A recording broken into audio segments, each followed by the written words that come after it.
signori, è Fabio Pavani!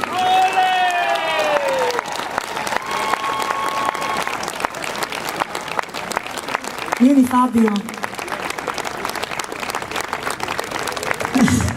Ecco l'incontro fra i due pianisti.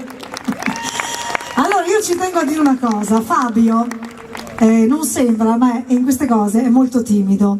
Fabio, come avete sentito, è un grande pianista, ha studiato tantissimi anni il pianoforte, poi ha avuto un po' una crisi esistenziale, Fabio, e si è dato alla chitarra, è diventato un po' rocchettaro anche lui, no? Però noi sapevamo quanto bravo fosse e allora era da un po' che insistevamo perché facesse ascoltare quello che sa fare, però lui non voleva perché è timidissimo in queste cose, è vero Fabio? E invece avete visto? Ne valsa la pena o no? Erano parecchi anni che non toccavo più il pianoforte, comunque voglio ringraziarvi perché la musica classica ha dei valori che non si devono perdere mai. E questo è Fabio Pavani. Grande.